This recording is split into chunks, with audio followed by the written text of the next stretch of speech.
Welcome back, ladies and gentlemen. The next generation comes of age. Chances are you know a young person aged 11 through 31. You may be a parent, aunt, teacher, or manager. You've seen these young people multitask in 5 activities at once. You see the way they interact with the various media, say watching movies on 2-inch screens. They use their mobile phones differently. You talk on the phone and check your email. To them, email is old school.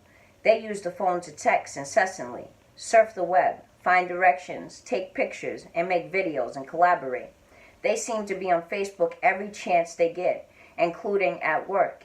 Instant messaging, or Skype, is always running in the background. And what's with those video games? How can someone play World of Warcraft for 5 hours straight? Sure, you're as cyber sophisticated as the next person. You shop online, use Wikipedia, and do the BlackBerry prayer throughout the day. But young people have a natural affinity for technology that seems uncanny. They instinctively turn first to the net to communicate, understand, learn, find, and do many things. To sell a car or rent an apartment. You use the classifieds. They go straight to Craigslist. A good night to see a movie. You look to the newspaper to see what's playing. They go online. You watch the television news. They have RSS feeds to their favorite sources or get their news by stumbling upon it as they travel the web. Sometimes you enjoy music. Their iPods are always playing. You consume content on the web, but they seem to be constantly creating or changing online content. You visit YouTube to check out a video you've heard about. They go to YouTube throughout the day to find out what's new. You buy a new gadget and get out the manual. They buy a new gadget and just use it. You talk to other passengers in the car, but your kids in the back are texting each other. They seem to feast on technology and have an aptitude for all things digital that is sometimes mind-boggling. But it's not just about how they use technology. They seem to behave even to be different. As a manager, you notice that new recruits collaborate very differently than you do. They seem to have new motivations and don't have the same concept of a career that you do. As a marketer, you notice that television advertising is, for the most part, ineffective with young people who seem to have mature BS detectors. As a teacher or professor, you are finding that young people seem to lack attention spans, at least when it comes to listening to your lectures. Indeed, they show signs of learning differently, and the best of them make yesterday's cream of the crop look dull. As a parent, you see your children becoming adults and doing things you never would have dreamed of, like wanting to live at home after graduation. As a politician, you've noticed for some time that they are not interested in the political process, yet you marvel at how Barack Obama was able to engage them and ride their energy to become a presidential candidate. You're reminded of the old Bob Dylan line, "There's something happening here, but you don't know what it is." There is something happening here. The net generation has come of age. Growing up digital has had a profound impact on the way this generation thinks, even changing the way their brains are wired. And although this digital immersion presents significant challenges for young people, such as dealing with a vast amount of incoming information or ensuring balance between the digital and physical worlds, their immersion has not hurt them overall. It has been positive. The generation is more tolerant of racial diversity and is smarter and quicker than their predecessors. These young people are remaking every institution of modern life, from the workplace to the marketplace, from politics to education, and down to the basic structure of family. Here are some of the ways in which this is occurring.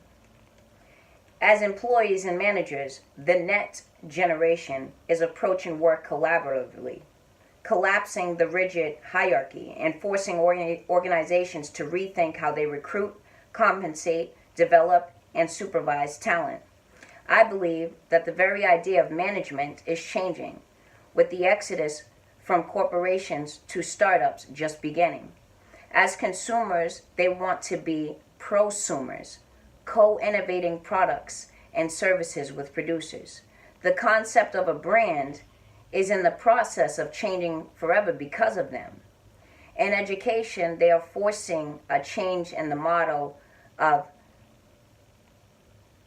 pedagogy from a teacher-focused approach based on instruction to a student-focused model based on collaboration. Within the family, they have already changed their relationship between parents and children, since they are experts in something really important, the internet. As citizens, the net generation is in the early days of transforming how government services are conceived and delivered, and how we understand and decide what the basic imperatives of citizenship and democracy should be. For the growing numbers trying to achieve social change, there is a sea of change underway, ranging from civic activities to political engagement. The Net Gen is bringing political action to life more than in any previous generation. And in society as a whole, empowered by the global reach of the internet, their civic activity is becoming a new, more powerful kind of social activism. The bottom line is this: if you understand the next generation, you will understand the future. You will also understand how our institutions and society need to change today. Boom, bust, echo.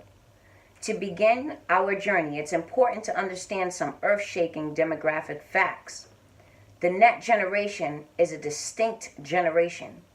It is made up of the children of the post-World War II generation, called the baby boomers in the United States. This proverbial baby boom, echo generation in the United States alone, is the biggest generation.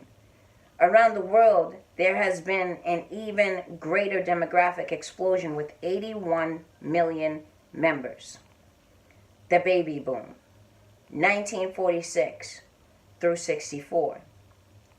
Anyone born between 1946 and 1964 is considered a baby boomer. And the boom was heard loudest in the United States, Canada, and Australia. Many families postponed having children until after the war, for obvious reasons. Hundreds of thousands of young men were serving overseas and were not available for fathering. When the war was over, the men came back into the workforce, and the pictures of Rosie the Riveter that had appeared in Life magazine were replaced with photos of cherry women in their skinny kitchen, in their shiny kitchens, waiting for hubby to come home from work. I saw this with my own mother. She worked in a steel mill during the war, and right afterward married my dad and had me. It is 1976. The first member of the post-World War II baby boom is 30 years old. She awakes to news reports on her clock radio about the presidential election and wonders whether she'll vote for Jimmy Carter or the man who pardoned President Richard Nixon just 2 years earlier. Turning the dial, she eases into Paul McCartney's new hit, Silly Love Songs. On her way to work as a teacher, one of the best jobs available to women in the mid-1970s, in her Made in America car, she notices that she has a special $2 bicentennial bill in her wallet as she pays for her gas, which cost 60 cents a gallon. After work, she decides to see why everyone is so terrified by that new blockbuster movie, Jaws. Still shaking as she walks out of the movie, she wonders why she isn't married yet. Most of her friends are. The economy was very strong after the war, giving families the confidence to have lots of kids. It is hard to imagine today, But by 1957, American families had an average of 3.7 children. It was a time of great hope and optimism because the Allies had won the war and there was finally peace and prosperity was taking hold.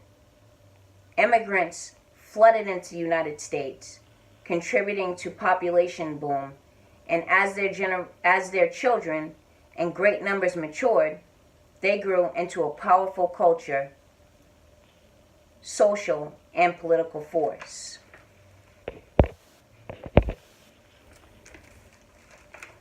This here is an illustration.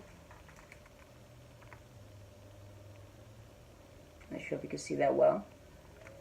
But basically what it is it's showing the growth from 1945 to 1997 and the number of births per year.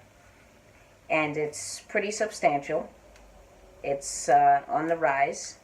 And of course, the next part is the baby boom became the TV generation. If you would like to see more, if you would like to learn more about this book, subscribe to my channel. I'm going to continue to share the rest of the book piece by piece. And I really hope that you have peace, happiness, and most importantly, that you stay informed. We're living in a world today where there's nothing but information surrounding us. All you have to do is open up YouTube, like this book is explaining. The internet is a whole school within itself. So take advantage, children. It doesn't matter. We all want to continue to be students because there's so much to learn and there's so much information that we can all capitalize on. So let's do it together. Subscribe to my channel. Thank you so much for being a supporter. Stay beautiful, blessed, and again, informed.